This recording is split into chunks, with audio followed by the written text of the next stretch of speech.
નમસ્કાર દર્શક મિત્રો, જીજે બાર ગુજરાતી ન્યૂઝ ચેનલમાં હું દેવાભાઈ આપનું હાર્દિક સ્વાગત કરું છું। હવે જોઈશું આજના સમાચાર। બિરડા સર્વોદય ટ્રસ્ટ સંચાલિત કે એમ પટેલ આરોગ્યધામ ખાતે નેચર ક્યોર થેરાપી સેન્ટરનું રાજ્યપાલ શ્રી આચાર્ય દેવવ્રતજીના વરદ હસ્તે લોકાર્પણ।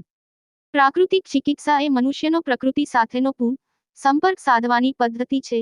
રાજ્યપાલ શ્રી આચાર્ય દેવવ્રતજી દેશ વિદેશમાં રહેવા છતાં વતન સેવા ન ભૂલનારા કચ્છીઓનો વતન પ્રેમ રાજારામના અયોધ્યા પ્રેમ જેવો દિવ્ય છે।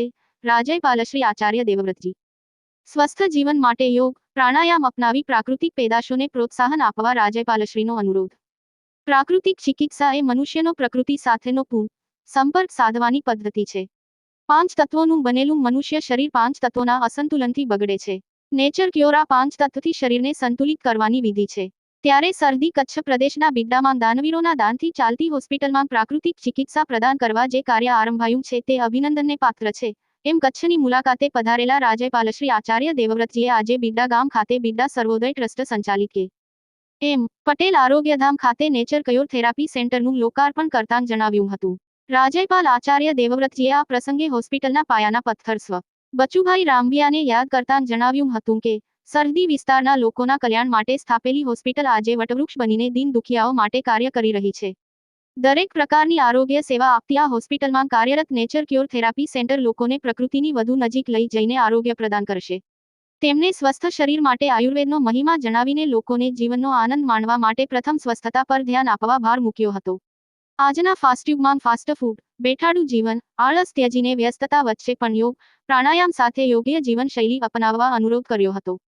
બિરડા સર્વોદય ટ્રસ્ટ સંચાલિત હોસ્પિટલની માનવસેવાની 50મી વર્ષગાંઠ નિમિત્તે યોજાયેલા કાર્યક્રમમાં હોસ્પિટલના દેશ વિદેશના દાતાઓને અભિનંદન આપતાં રાજ્યપાલશ્રીએ જણાવ્યું હતું કે નાણાંનો સદુપયોગ મનુષ્યનો આ જન્મ તો સુધારે છે પરંતુ આવનારા જન્મનું પણ ભાથું બાંધી આપે છે। વતન મૂકીને દેશ વિદેશ સ્થાયી થયેલા કચ્છીઓની વતન સેવાની લાગણીને બિરદાવતાં રાજ્યપાલશ્રીએ કચ્છીઓના આ દિવ્યગુણને સોનાની લંકા ત્યજનારા રાજારામના અયોધ્યા પ્રત્યેના પ્રેમ સાથે સરખાવ્યો હતો। આ પ્રસંગે રાજ્યપાલશ્રીએ પ્રાકૃતિક ખેતીનો મહિમા સમજાવીને ઉપસ્થિતોને રાસાયણિક ખેતી ન કરવા તથા પ્રાકૃતિક ઉત્પાદનોને પ્રોત્સાહન આપવા અનુરોધ કરતાં ઉમેર્યું હતું કે આહાર એ જ ઔષધિ છે, તેને જો યોગ્ય રીતે અપનાવાય તો રોગનું શમન કરી શકે છે। રાજ્યપાલશ્રીએ સ્વામી દયાનંદ સરસ્વતીને યાદ કરી તેમને સમાજકલ્યાણ માટે આપેલા બોધને સમજાવી દાતાઓ દ્વારા લોકકલ્યાણ માટે કરાતી દાનની સરવાણી વિમલભાઈ શાહ, સંજયભાઈ એંકરવાલા, હરેશભાઈ ઠક્કર, કલેક્ટર શ્રી અમિત અરોરા, જિલ્લા વિકાસ અધિકારી શ્રી એસ.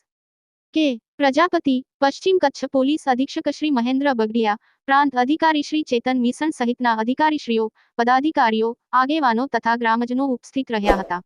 જીજે બાર ગુજરાતી ન્યૂઝ ચેનલને શેર કરો, સબસ્ક્રાઇબ કરો અને બેલ આઇકોન દબાવો જેથી તમને દરેક વિડિયાની અપડેટ મળતી